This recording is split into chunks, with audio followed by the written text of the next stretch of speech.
अशोक गहलोत की जादूगरी से अब राजस्थान का पायलट कैसे बनेंगे सचिन? क्या सचिन पायलट को संगठन में मिलेगी कोई महत्वपूर्ण जिम्मेदारी? क्या पायलट बनाएंगे अपनी अलग पार्टी?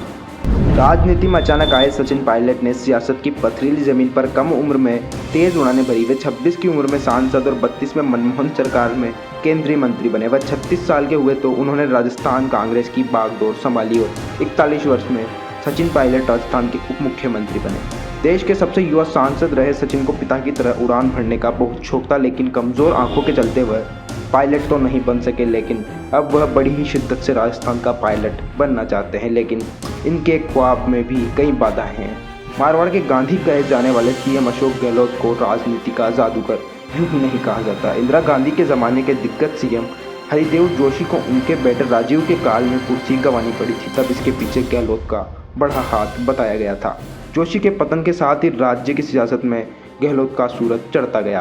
अब वह सचिन पायलट नाम की चुनौती को ठिकाने लगाने की जोड़ तोड़ में लगे हुए हैं।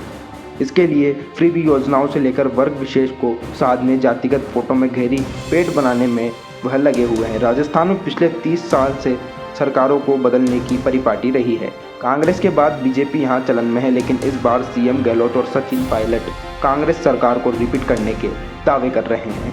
यही वजह है कि सीएम ने चुनावी साल में कई लोकलुभावनी और फ्रीबी घोषणाएं की झंडी लगा दी। वो हर वर्ग समुदाय को खुश करने में लगे हुए हैं। हालात ऐसे बन रहे हैं कि यदि इस साल में आखिरी में होने वाले चुनावों में सरकारें बदलने की रिवायत टूटती है और कांग्रेस को सरकार बनने का मौका मिलता है, तब सीएम अशोक गहलोत निश्चित रूप से सफलता के श्रेय अपने ही ऐतिहासिक कामकाज को देंगे, क्योंकि 3 दशक में ऐसा नहीं हुआ कि मौजूदा सरकार को एंटी इनकम्बेंसी न झेलनी पड़ी है। यदि कांग्रेस को रिपीट कराने का सेहरा सरकार के सिर बंधता है तो सरकार के मुखिया को फिर से पायलट यानी सीएम बनने का दावेदारी होने लगेगी। अब यदि चुनाव तक सचिन पायलट को संगठन में कोई महत्वपूर्ण जिम्मेदारी नहीं मिलती है तो विधानसभा उम्मीदवारों को टिकट वितरण में उनकी भूमिका अहम नहीं रहेगी। ऐसे में कांग्रेस भूमिका अहम नहीं रहेगी तो कांग्रेस के बहुमत के करीबी पहुंचने की स्थिति में भी सचिन समर्थक विधायकों की संख्या कम रह जाएगी। 10 समर्थक विधायकों की कमी के चलते ही सचिन पायलट इस बार चाहकर बगावत करके भी मुख्यमंत्री का ताज नहीं पहन पाएंगे। ऐसे में आने वाले कुछ महीनों में सचिन को मिलने वाली जिम्मेदारी उनके भविष्य का निर्धारण करेगी।